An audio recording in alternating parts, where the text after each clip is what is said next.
I'm Jackie Vine, Senior Vice President and General Manager for Cox Communications. Cox is very proud to be a part of supporting the food bank. There's still a great need for that support. And in doing so, we're teaching our young people the greatest gift of all, and that's the gift of giving back. Our goal is to create a community that doesn't need a food bank. In the next few moments, you're going to hear from people who share the passion and energy for the mission of the food bank.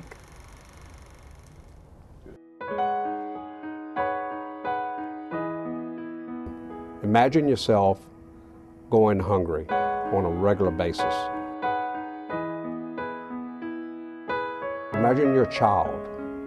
Imagine you're an elderly person who are beyond the years of earning the income necessary to feed themselves properly. Just imagine that.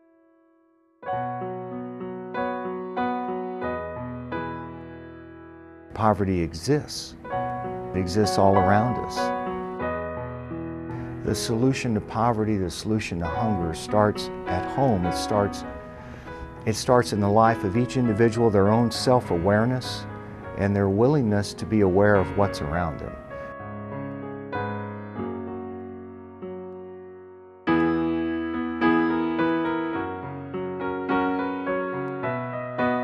Hunger as an issue is really the central issue. Before you can do anything, before you can house yourself, clothe yourself, educate yourself, think about maintaining normal human relations with your family, with friends, with neighbors. You have to be well fed. Unfortunately, we know that a lot of Americans, a lot of South Louisianans, 1 out of 8 Louisianans are at risk for hunger. If you look at some of the statistics on hunger and poverty in our service territory, the numbers are astounding. It's for our 23 parishes that we cover. The 2006 census, there was over 400,000 people in poverty in our area. But hunger in America is really about a lack of food security. So it's making those tough choices between paying your rent, utilities, and paying for food.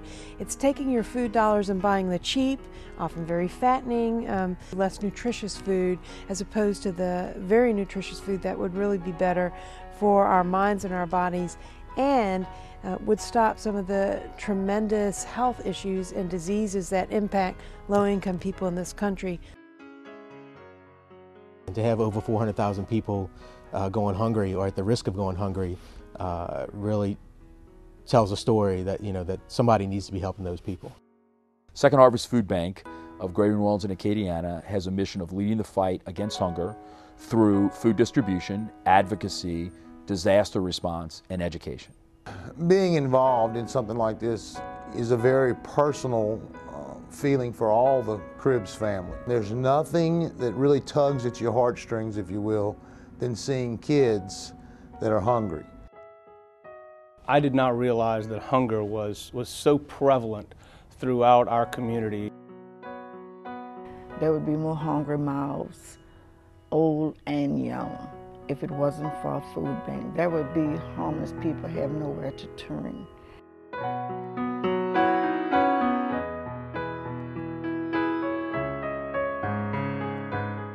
It was startling to me to learn as a young business person how serious of a problem that hunger is in our community, the community I'm lived in, that I grew up in, that I never knew existed. And what really broke my heart was understanding the children's side of this.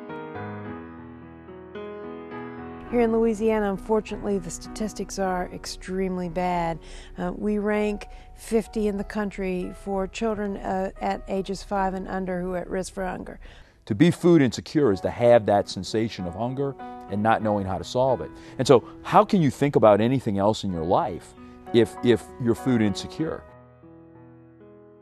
I was startled to find out that sometimes the only meals that kids get these days are the meals they get at school. So it's real important to support the food bank for that reason. In the summertime, the kids are out of school, so they aren't getting this basic meal. So the food bank really goes through their supplies at that time. So it's even almost more important to give those spring and summertime. Children who don't have enough to eat are at serious risk of not fully participating in the school system, not learning properly, not socializing properly, and therefore not having the kind of fulfilling life that they want. If you don't give children a good, strong start, then their ability to thrive as adults really gets seriously impacted. The government doesn't pay and subsidize for these food programs. It doesn't end the childhood hunger or in that insecurity these children have. So we as a community and as private donors and business donors really need to step it up and make sure these children have solid meals. And we want these children to grow up safe and happy and secure, but we also want them to be leaders and to build our society in the future. We actually run a specific program called our Lagniappe Backpack Program because we're finding that a lot of children are getting breakfast when they go to school, they're getting their free or reduced lunch, and then at nighttime they may or may not get something. And that's okay because the next morning they turn around and they go to school again. But what happens on the weekend, when it's 2 or 3 days before they get back to school? The children really get excited when these backpacks get passed out to them at the end of the week, and then they may ask for a little bit more because they have brothers and sisters at home that don't have anything to eat, or there may be children that are not signed up for the program that line up hoping that maybe this week this will be their turn to get one of these backpacks. They treat it like it's a Christmas present, like it's something really special. So what we are doing is wiping out of hunger from community to community, from state to state. That's the way I look at it. The children don't have to go to bed hungry. To be secure in the fact that they can have healthy, nutritious meals on a regular basis, it really does say what it's all about and why the food banks need to be here.